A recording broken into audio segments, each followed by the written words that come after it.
Hi hello welcome to iplease training solutions.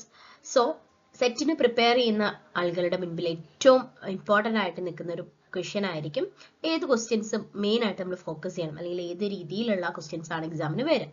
അപ്പോൾ even though നമ്മൾ എല്ലാ സിലബസും കംപ്ലീറ്റ് ചെയ്തിട്ടുണ്ടെങ്കിലും അതിൽ നിന്ന് എങ്ങനെ ക്വസ്റ്റ്യൻസ് വരും എന്നുള്ളത് അറിയണമെങ്കിൽ നമ്മൾ PYQs ഡിസ്കസ് ചെയ്യണം അല്ലേ.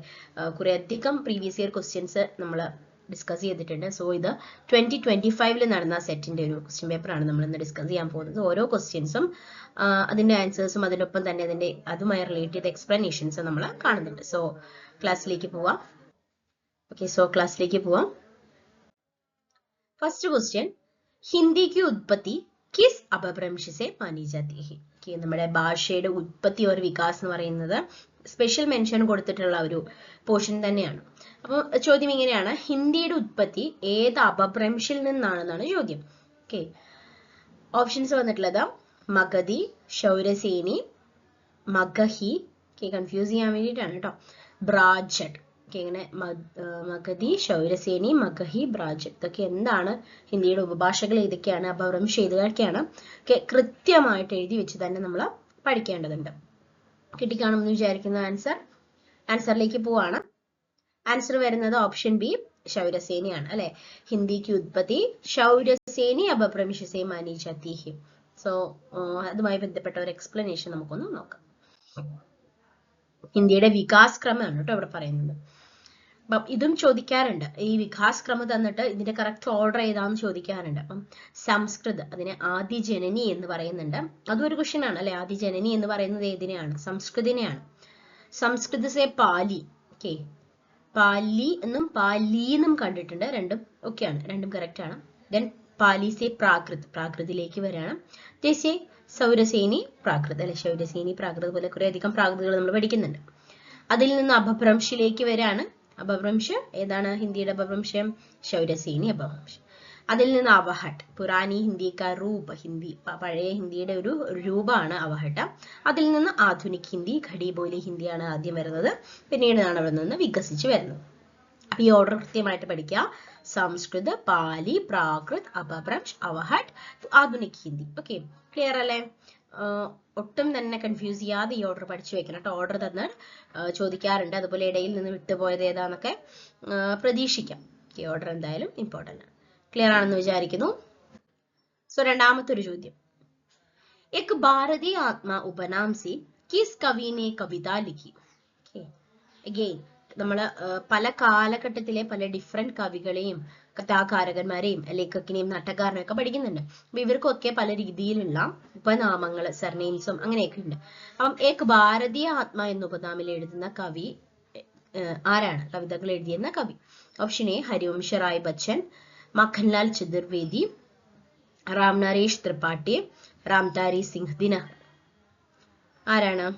ആൻസർ കിട്ടിയോ? കിട്ടിക്കാണെന്ന് വിചാരിക്കുന്നുണ്ട്. സോ ആൻസറിലേക്ക് പോവാണ്. മഖൻലാൽ ചതുർവേദി. ഇത് പഠിക്കാനായിട്ട് നമ്മളൊരു കോഡ് പറഞ്ഞിരുന്നു, ക്ലാസ്സിൽ നമ്മൾ ഡിസ്കസ് ചെയ്തിട്ടുണ്ട് അല്ലെ.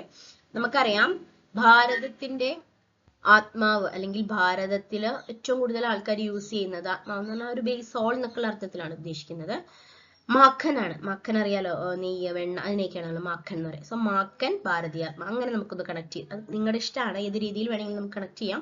കുറെ അധികം ലേഖകകൾ ഉണ്ട്, അവരുടെയൊക്കെ ഉപനാമങ്ങളും ഉണ്ട്. സോ നമുക്ക് കുറച്ച് ഉപനാമങ്ങളൊന്ന് പരിചയപ്പെടാം. ഓക്കെ, ഹിന്ദി के प्रमुख कवियों या लेखकों के उपनाम. ആദികവി എന്നറിയപ്പെടുന്നത് ആരാണ്?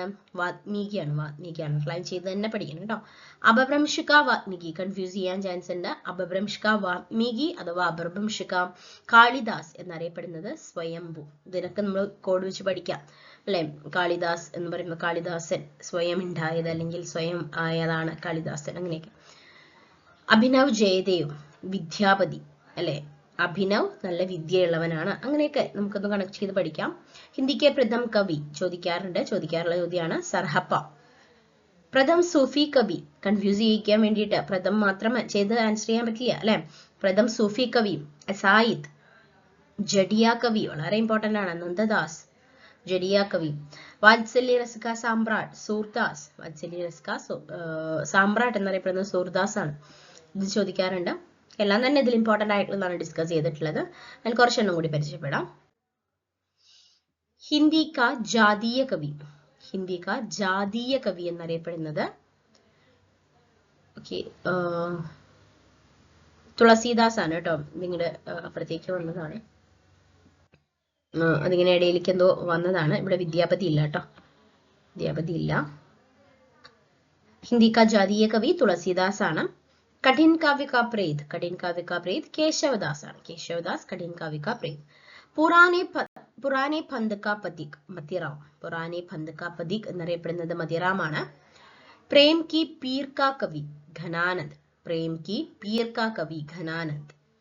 हिंदी नवजागरण का अग्रदूत भारतेंदु, हिंदी नवजागरण का अग्रदूत भारतेंदु इंपोर्टेंट ആണ്. ഹിന്ദി സാഹിത്യത്തെ ആധുനികതാക്കിയ ജന്മദാത, ഇതും അദ്ദേഹം തന്നെയാണ്, ഭാരതേന്ദു ഹരിശ്ചന്ദ്രനാണ്. നവജാഗരണം ആദ്യം നമുക്കറിയാലോ അല്ലെ, നമ്മുടെ ആധുനിക കാലം തുടങ്ങി ഭാരതേന്ദു യുഗമൊക്കെ തുടങ്ങുമ്പോഴത്തേന് അദ്ദേഹമാണ് വളരെ ഇമ്പോർട്ടന്റ് ആയിട്ടുള്ള റോള് വഹിക്കുന്നത്. സോ അദ്ദേഹമാണ് നവജാഗരണമായാലും ആധുനികതയുടെ ജന്മദാതാവായാലും അറിയപ്പെടുന്നത്. നിയം നാരായൺ ശർമ്മ അറിയപ്പെടുന്ന മഹാവീർ പ്രസാദ് ദ്വിവേദിയാണ് കേട്ടോ. എന്നാണ് മാപ്രാന്ന് എഴുതിയിട്ടുള്ളത്, മഹാവീർ പ്രസാദ് ദ്വിവേദി. കല്ലു അൽഹായി ആരാണ്? മഹാവീർ പ്രസാദ് ദ്വിവേദി തന്നെയാണ്. ക്ലിയർ അല്ലേ? കുറച്ച് ഇനിയും ഇഷ്ടം പോലെ ഉണ്ട്, ഒരു ബേസിക് ആയിട്ടുള്ള കുറച്ചെണ്ണമാണ് നമ്മളൊന്ന് ഡിസ്കസ് ചെയ്തത്. നാലാമത്തെ ചോദ്യത്തിലേക്ക് പോവാണ്. കോൺസാ കാവ്യ സംഗ്രഹ് ധൂമിൽ കാ നഹി ഹെ, വളരെ ഇമ്പോർട്ടന്റ് ആണ് ഈ നഹി എന്നുള്ള വാക്ക്. ഇവിടെ പെട്ടെന്ന് നമ്മൾ ക്വസ്റ്റ്യൻ വായിച്ചിട്ട് നമ്മൾ അല്ലെ ആ ഒരു ടെൻഷനിലൊക്കെ കോൺസാ കാവ്യ സംഗ്രഹ് ധൂമിൽ കാ എന്ന് കണ്ടിട്ട് നമ്മൾ അല്ലെ നമുക്കറിയാം, വേഗം തന്നെ നമ്മൾ ആൻസർ ചെയ്യും. സംസദ് സെ സടക് തക്, കൽ സുന്ന മുझे, സുധാമാ പാണ്ഡെ കാ പ്രജാതന്ത്ര, രാത് മേ ഹാർമോണിയം. ഓക്കെ, രാത് മേ ഹാർമോണിയം. ഇതിലെ സംസദ് സെ സടക് തക് ഒക്കെ വളരെ ഫേമസ് ആയിട്ടുള്ള കവിതയാണ് ധൂമിലിന്റെ. അപ്പൊ ഇതിലേതാണ് ആൻസർ? അല്ലാത്തത്, ധൂമിലിന്റെ കാവ്യസംഗ്രഹം അല്ലാത്തത് ഏതാണ്? അല്ലെ, ഒട്ടും തന്നെ ഡൗട്ടില്ല നമുക്ക് പറയണം. അതുപോലെ ധൂമിലിന്റെ മറ്റൊരു പേരാണ് സുധാമാ പാണ്ഡെ, അപ്പം അതും നമുക്ക് കൺഫ്യൂസ് ചെയ്യാൻ പാടില്ല. കൽ സുന്ന മുझेയും ധൂമിലിന്റെ തന്നെയാണ് ആൻസർ വരുന്നത്. രാത് മേം ഹാർമോണിയം അതാണ് ധൂമിലിന്റെ കാവ്യസംഗ്രഹം അല്ലാത്ത അത് വരുന്നത്. ഓക്കെ, സോ അതുമായി ബന്ധപ്പെട്ട കുറച്ച് ഫാക്ട്സ് ആണ് ഇതിൽ നമ്മൾ പറയുന്നത്. സുദാമാ പാണ്ഡെക്ക് 3 പ്രമുഖ കാവ്യ സംഗ്രഹേ. സുദാമാ പാണ്ഡെ ദാറ്റ് ഈസ് ധൂമിലിന്റെ മറ്റൊരു പേരാണ്. സംസദ് സെ സടക് തക് 1972 മെയിൻ പ്രകാശിത്, 1972 അത് പ്രകാശനം ചെയ്യുന്നത്. ഉൻകാ ഏകമാത്ര ജീവൻ കാൽ മേം പ്രകാശിത് സംഗ്രഹ് അല്ലെ, അദ്ദേഹം ലൈവ് ആയിരുന്ന സമയത്ത് പബ്ലിഷ് ചെയ്ത ഒരേ ഒരു ബുക്ക്. ആ രീതിയിലും ചോദിക്കാം കേട്ടോ. സംസദ് സെ സടക് തക് ആണ്. കൽ സുന്ന മുझे മരണോപരാന്ത് പ്രകാശിത്, ജിസ്കെ ലിയെ സാഹിത്യ അക്കാദമി പുരസ്കാർ മില. മരണത്തിന് ശേഷം പബ്ലിഷ് ചെയ്തതാണ് കൽ സുന്ന മുझे. അതിനെന്ത് കിട്ടിയിട്ടുണ്ടെന്നാ പറഞ്ഞത്? സാഹിത്യ അക്കാദമി പുരസ്കാരം കിട്ടിയത്. ആൻഡ് തേർഡ് വൺ और സുദാമാ പാണ്ഡെ കാ പ്രജാതന്ത്ര, യഹ് ഭി മരണോപരാന്ത് പ്രകാശിത്. ഇതും എന്ത് ചെയ്തതാണ്? മരണത്തിന് ശേഷം പബ്ലിഷ് ചെയ്തിട്ടുള്ള രചനയാണ്. സോ അങ്ങനെയുള്ള രീതിയിലും കൂടി ഇതൊന്ന് ആലോചിച്ച് വെക്കുക. ഈ സംസദ് സെ സടക് തക് 1972 ആണ് അദ്ദേഹം ജീവിച്ചിരിക്കുന്ന സമയത്ത് പ്രകാശിതമായ ഒരേ ഒരു ബുക്ക്, ഒരേ ഒരു കാവ്യസംഗ്രഹമാണെന്ന് കൂടി ഓർത്ത് വെക്കുക. അങ്ങനെയാണെങ്കിൽ നമ്മുടെ രാത് മേ ഹാർമോണിയം ആരുടെ ആയിരുന്നു? രാത് മേ ഹാർമോണിയം ഇംഗ്ലീഷിലും കൂടെ കൊടുത്തിട്ടുണ്ട്. നാമക് രചന ഉദയ് പ്രകാശ് ने लिखी है. ഉദയ് പ്രകാശ് എന്ന് പറയുന്ന ലേഖകൻ, जो एक प्रसिद्ध हिंदी लेखक और कवि है और यह उनकी कविताओं का एक संग्रह है जिसे वाणी प्रकाशन से प्रकाशित किया.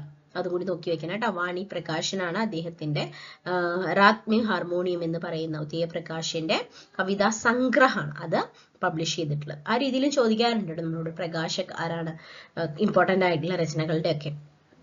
ക്ലിയർ അല്ലേ? 4 രചനകളെ പറ്റിയും നമുക്കൊന്ന് റീകോൾ ചെയ്യാനായിട്ട് പറ്റിയല്ലോ.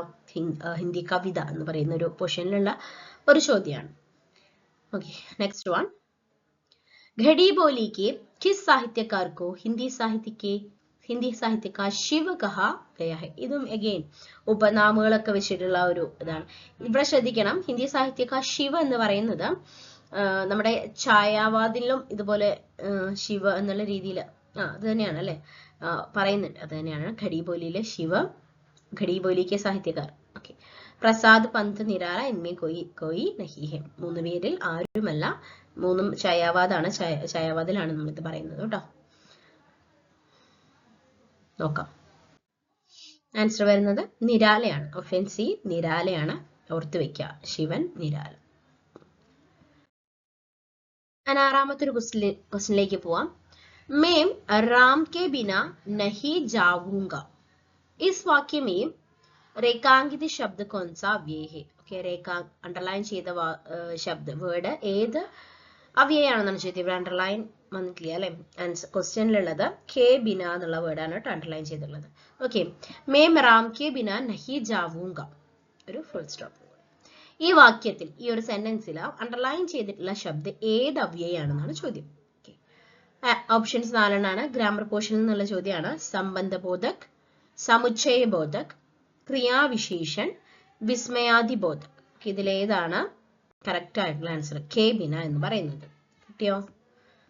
കിട്ടി കാണുമെന്ന് വിചാരിക്കുന്നു. സംബന്ധബോധക്. ഓക്കെ, സംബന്ധബോധക്കാണ് ആൻസർ വരുന്നത്. സോ എന്താണ് സംബന്ധബോധക്? ഗ്രാമറിൽ സംബന്ധബോധക് അവ്യയം എന്താണ്, സമുച്ചയബോധക് എന്താണ്, ക്രിയാവിശേഷൻ എന്താണ്, വിസ്മയാദിബോധക് എന്താണ്, നമ്മൾ ഡീറ്റെയിൽ അല്ലെ. വിസ്മയാദി അത്ഭുതമാണ് ക്രിയാവിശേഷൻ, ക്രിയയുടെ വിശേഷൻ പറയുന്നത് അല്ലെ. സമുച്ചയബോധക്, സംബന്ധബോധക്. സംബന്ധബോധക് എന്താന്ന് നമുക്കൊന്ന് ഡീറ്റെയിൽ ആയിട്ട് നോക്കാം. राम के बिना नहीं जाऊंगा. इस वाक्य में रेखांकित शब्द के बिना संबंधबोधक അവ്യയ. എന്താണ് സംബന്ധബോധക് എന്ന് പറഞ്ഞാൽ പോസ്റ്റ് പൊസിഷണൽ അഡ്വർബ് ആണ് അല്ലെ.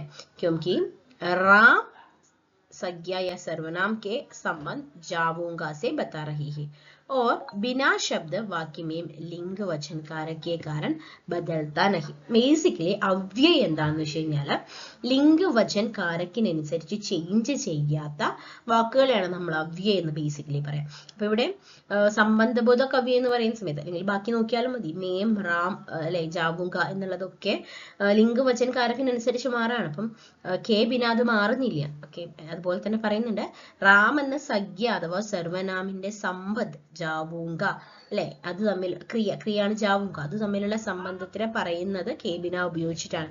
സോ ദാറ്റ് ഈസ് എ സംബന്ധബോധക് അവ്യയം, that is post positional adverb. Clear അല്ലേ?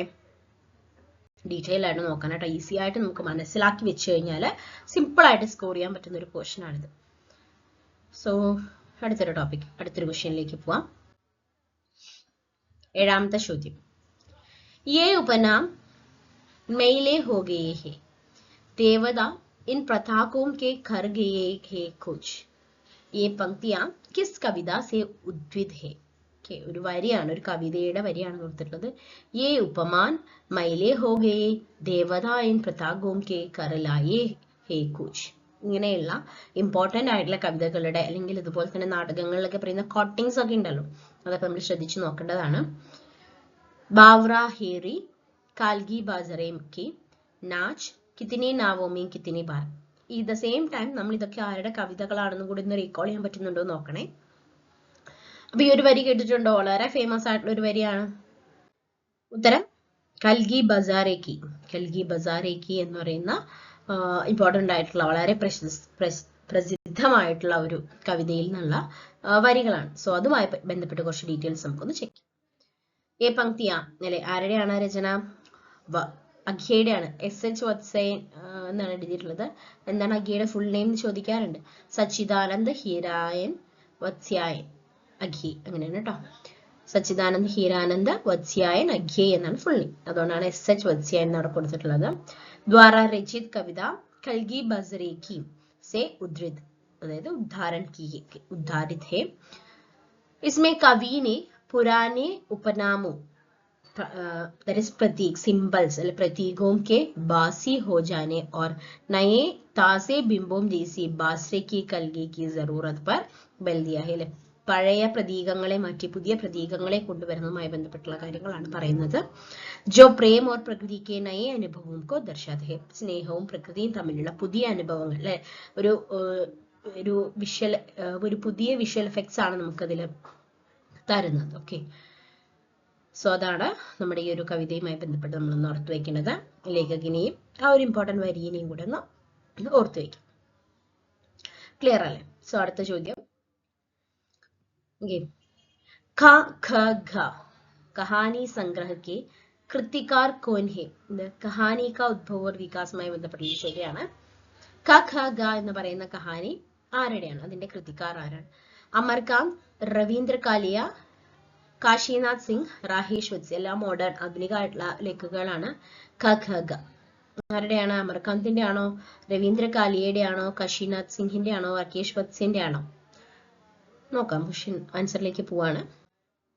രവീന്ദ്ര കാലിയ. ഓക്കെ, ഇതിലൊന്നും നമ്മൾ മറിച്ച് എക്സ്പ്ലനേഷൻസ് വേണ്ട. നമ്മുടെ ആധുനിക് കാലഘട്ടത്തിൽ അല്ലെ, നമ്മൾ പറയുകയാണെങ്കിൽ റീസെന്റ് ഇറങ്ങിയ കഥകൾ വരെ അവർക്ക് ചോദിക്കാനായിട്ടുള്ള ഓപ്ഷൻ ഉണ്ട്. സോ ആധുനിക് കഹാനികാരൊക്കെ ഒന്ന് ഡീറ്റെയിൽഡ് ആയിട്ട് നോക്കണം കേട്ടോ. കഥക രവീന്ദ്ര കാളിയുടെ ഒരു കഥയാണ്. 9ാമത്തെ ചോദ്യം വരുന്നത് നോ മാൻസ് ലാൻഡ് നാടകീയ രചനാകാർ കോൻ ഹെ. നാടകിൽ നിന്നാണ് കേട്ടോ. നോ മാൻസ് ലാൻഡ് എന്ന് പറയുന്ന നാടകിന്റെ രചനാക്കാർ ആരാണ്? ശരത് ജോഷി, കൃഷ്ണ ബൽദേവ് വൈദ്യ, നരേന്ദ്ര മോഹൻ, സ്വദേശ് ദീപക്. ആരാണ്? ശരത് ജോഷി, കൃഷ്ണ ബൽവേദ് വൈദ്യ ആണോ, നരേന്ദ്രമോഹൻ ആണോ, സ്വദേശ് ദീപക് ആണോ? നാടക ഉദ്ഭവ വികാസ്. കുറെ അധികം നാടകങ്ങൾ നമ്മൾ ഡിസ്കസ് ചെയ്തിട്ടുണ്ട് അല്ലെ. ആൻസർ വരുന്നത് നരേന്ദ്രമോഹൻ. നരേന്ദ്രമോഹൻ ആണ് കേട്ടോ നോ മാൻസ് ലാൻഡ് എന്ന് പറയുന്ന നാടകത്തിന്റെ രചന ചെയ്തിട്ടുള്ളത്. സോ അതുമായി ബന്ധപ്പെട്ടൊരു ഫാക്ട് ആണ്.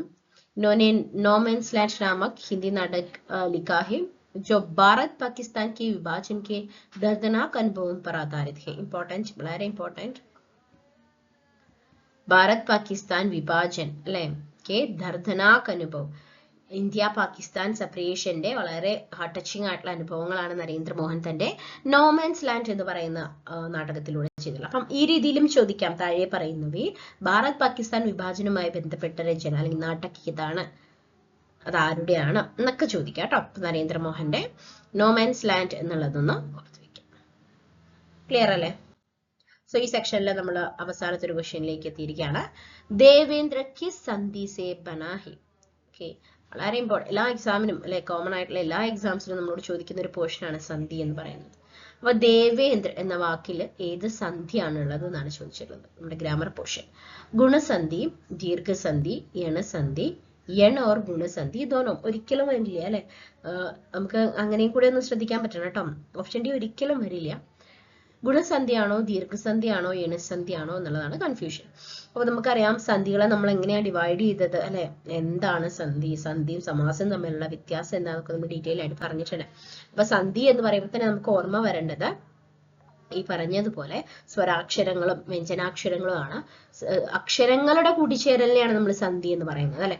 സോ സ്വരാക്ഷരങ്ങൾ കൂടിച്ചേർന്നുണ്ടാവുന്ന മാറ്റത്തെ സ്വരസന്ധി എന്നും വ്യഞ്ജനാക്ഷരങ്ങളാണെങ്കിൽ നമ്മൾ വ്യഞ്ജൻ സന്ധി എന്നും പറഞ്ഞിരുന്നു. ആൻഡ് സ്വരാക്ഷരങ്ങളെ തന്നെ നമ്മൾ 5ആയിട്ട് ഡിവൈഡ് ചെയ്തിരുന്നു. അതിൽ ഗുണസന്ധി, ദീർഘസന്ധി, യണിസന്ധി, ആയതിസന്ധി, വൃദ്ധിസന്ധി എന്നൊക്കെ നമ്മൾ പറഞ്ഞിരുന്നു. ഓക്കെ, അങ്ങനെയാണെങ്കിൽ ദേവേന്ദ്ര എന്ന വാക്ക് നമുക്ക് എങ്ങനെ സ്പ്ലിറ്റ് ചെയ്യാം? ഏതാണ് ആൻസർ? ഒന്ന് ചെയ്തു നോക്കാൻ പറ്റുന്നുണ്ടോ? കിട്ടി കാണുമെന്ന് വിചാരിക്കുന്നു. ഓക്കെ, ആൻസർ വരുന്നത് ഗുണസന്ധിയാണ് കേട്ടോ, ഗുണസന്ധി. സോ ഇതിനെ എങ്ങനെയാണ് സ്പ്ലിറ്റ് ചെയ്യുന്നത്, എന്താണ് അതിലുള്ള ചേഞ്ചസ് എന്നൊക്കെ നോക്കാം. देवेंद्र शब्द गुणसंधि से बने रहे हैं. इसके संधि विच्छेद വളരെ ഇമ്പോർട്ടന്റ് ആണ്, അണ്ടർലൈൻ ചെയ്തിട്ടുള്ളത്. സന്ധി വിച്ഛേദം എങ്ങനെയാണ്? ദേവ് പ്ലസ് ഇന്ദ്ര. ദേവ് പ്ലസ് ഇന്ദ്ര होता है और इनमें आ तथा ई के मेल से ए बनता है. കണ്ടോ, ദേവ് എന്ന് പറയുമ്പോൾ അവിടെ വ പ്ലസ് ആണ്. അപ്പോൾ ദേവിലെ ആദ്യത്തെ വാക്കിന്റെ അവസാനത്തെ അക്ഷരം ആ എന്ന സൗണ്ടും രണ്ടാമത്തെ വാക്കിന്റെ ആദ്യത്തെ അക്ഷരം ഇ ആണ് അല്ലെ, ഇന്ദ്ര എന്നാണ് പറഞ്ഞത്. ഇ ഇത് രണ്ടും കൂടി ചേർന്നിട്ട് എന്തുണ്ടായി? എ എന്നുള്ള ഒരു ശബ്ദം ഉണ്ടായി. അവിടെ ഒരു ഗുണമുണ്ടായി. അങ്ങനെ അതെന്തായി? ദേവേന്ദ്ര. കണ്ടോ, ദേവ് പ്ലസ് ഇന്ദ്ര, ദേവേന്ദ്ര. ജോ ഗുണസന്ധി കാ നിയമം. ഇതാണ് ഗുണസന്ധിയുടെ നിയമം. ആ ഈ ചേർന്ന് എ ഉണ്ടാവുന്നത്. അതുപോലെ മറ്റു കുറെ എണ്ണം ഉണ്ട്. അപ്പം ഇതാണ് നമ്മളിവിടെ ശ്രദ്ധിക്കേണ്ടത്. സ്പഷ്ടീകരണം ഒന്നുകൂടി പറയാണ്. സന്ധി വിച്ഛേദ് ദേവ് പ്ലസ് ഇന്ദ്ര, ഓൾറെഡി പറഞ്ഞത് തന്നെ. ദേവ് പ്ലസ് ഇന്ദ്ര എന്നാണ് നമ്മൾ ചെയ്യുന്നത്. നിയമം എന്താണ്? നോക്കിക്കോ, നമ്മുടെ ഗുണസന്ധിയുടെ നിയമം പറയാണ്. ആ के बाद ई आता है तो दोनों मिलकर ए बन जाता है. നോക്കിക്കോ, ആദ്യത്തെ ആയോ ആകുകയും രണ്ടാമത്തെ അക്ഷരം ഈയോ ആവുകയാണെങ്കിൽ അത് രണ്ടും കൂടി ചേർന്ന് എന്തുണ്ടാവും എന്നാ പറയുന്നത്? എ ഉണ്ടാവും. എയുടെ മാത്ര എന്ന് പറയുന്നത് നമുക്കറിയാലോ, ഇതാണ്. ഓക്കെ, उदाहरण देव के अंत में आ, दैट इज वा प्लस आ, वा प्लस आ अല്ല व प्लस. ओके व प्लस आ और इंद्र के प्रारंभ में ई मिलकर ए बनाते हैं जिससे देवेंद्र बनता है आ प्लस ई ए ഇതാണ് പഠിച്ചു വെക്കേണ്ടത് ഗുണസന്ധിയിൽ കേട്ടോ ക്ലിയർ അല്ലേ അപ്പൊ എങ്ങനെയാണ് സന്ധി വിച്ഛേദം ചെയ്യുക എന്നിട്ട് എങ്ങനെയാണ് കണ്ടുപിടിക്കുക എന്നുള്ളത് നമ്മൾ അറിഞ്ഞിരിക്കണം ക്ലിയർ ആണെന്ന് വിചാരിക്കുന്നു സോ ഈ ഒരു ക്ലാസ്സിൽ നമ്മളൊരു 10 ക്വസ്റ്റ്യൻസും അതിന്റെ എക്സ്പ്ലനേഷൻസും ഒക്കെ ഡീറ്റെയിൽ ആയിട്ട് കണ്ടു so hope this was clear and useful so അടുത്ത ക്ലാസ്സിൽ ഇതിന്റെ കണ്ടിന്യൂഷൻ ആയിട്ട് കാണാം അൺടിൽ ദെൻ ബൈ